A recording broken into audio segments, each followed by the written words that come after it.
Bang Gilang, semalam Pak. debat capres terakhir nih. Ah. Pasca debat menanggapinya gimana nih Bang? Kurang seru ya. Gue tuh ngelihat 2 kali debat sebelumnya itu gimana ya, maksudnya gini, kan kita itu kadang-kadang mungkin satu pemahaman tapi beda caranya. Ibaratnya kalau mau syuting di daerah tendean kan jalannya banyak tuh. Nah, dengan jalan banyak itu kan orang memilih jalan masing-masing, akhirnya orang punya persepsi sendiri. Nah, maksud gue tuh gue pengen melihat persepsi itu sebetulnya kemarin, tapi debatnya kurang berasa memang gitu. Lebih banyak setuju. Gue nggak ngerti apakah semuanya memang cari aman atau gimana, tapi nggak seseru yang Di dua awal. debat sebelumnya lah menurut gue. Oke. Kalau dari Pak Ganjar sendiri, Bang Gilang melihatnya gimana nih sebagai ya bagian dari partai yang mengusung? Ya, kalau dari Pak Ganjar sendiri sih gue salut sekali karena bukan karena bukan karena gue mencoba untuk melihat secara objektif lah, bahwa memang pemahaman beliau akan stunting dan gizi buruk itu kan 2 hal yang berbeda kan, dan itu dielaborate di situ.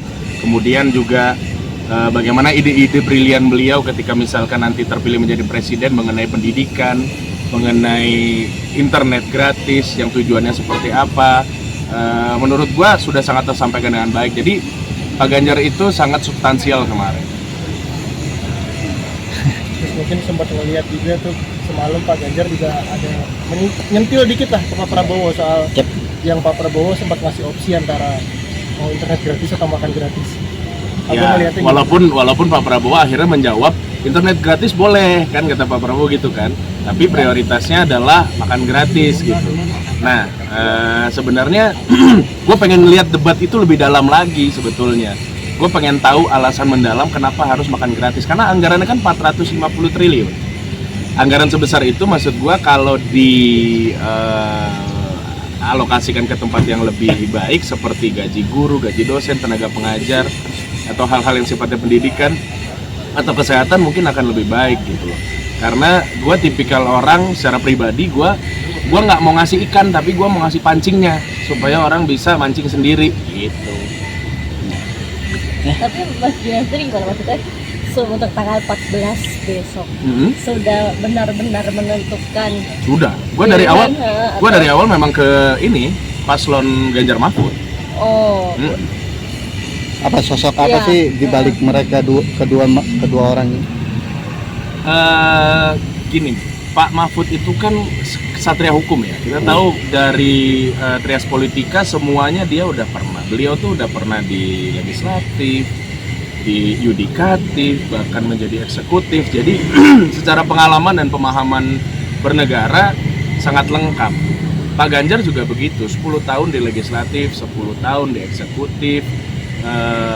Ya kita tahu bahwa manusia semua nggak ada yang sempurna, tapi kalau kita ngelihat rekam jejaknya, gua rasa pilihan gua ini nggak salah, tepat, dan mereka tahu bahwa bagaimana harus menyelesaikan permasalahan bangsa yang begitu besar ini. Seberapa yakin Bang kalau 3 bakal menang? Karena kan ya kita tahu lah situasi yang sekarang dengan berbagai dugaan kecurangan dari paslon sebelah, dan ada kemungkinan juga nanti kecurangan itu akan berlanjut sampai setelah pencoblosan. Gue tidak takut sih dengan yang namanya kecurangan sih. Gue yakin betul Presiden 2024 itu sudah tertulis di Lauhul Mahfuz. Jadi apapun atau siapapun nanti yang memimpin, gue hanya berdoa semoga Indonesia bisa menjadi lebih baik. Tapi kalau ditanya apakah gue yakin Ganjar Mahfud akan menang, sejauh ini gue cuma bisa bilang gue masih yakin bahwa Ganjar Mahfud akan menuju ke putaran kedua. Kita lihat nanti setelah putaran kedua seperti apa.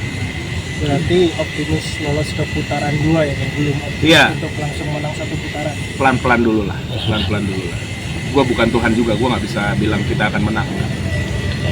Bang, tapi tanggapan Bang Gilang sendiri, ya masyarakat banyak yang masih bingung menentukan pilihan, termasuk ada public figure juga seperti Panji Pragiwaksono. Dia mengaku bingung. Nah itu gimana Bang tanggapan dari Bang Gilang yang udah milih? Ya, semua orang itu berhak untuk menentukan pilihannya secara personal. Karena memilih itu berdasarkan emosional, itu kata Panji kan. Memilih itu kan berdasarkan emosional. Ada yang ngelihat karena rambutnya putih, ada yang ngelihat karena ganteng, ada yang ngelihat karena Pak Mahfud misalkan orangnya pinter. Banyak kasus-kasus di Indonesia yang terbuka karena beliau. Ada juga yang ngelihat karena mungkin dia dekat dengan ulama, dia dekat dengan komunitas-komunitas tertentu. Jadi itu personal aja. Jadi kalau gue bilang orang-orang yang sekarang lagi bingung untuk memilih, mereka tidak bingung, tapi memang mereka mencari yang terbaik versi mereka sendiri. Nah, tugas dari para juru kampanye itu tentunya adalah mengingatkan orang-orang atau swing voter tersebut untuk ngasih tahu bahwa nih, track recordnya tuh begini loh.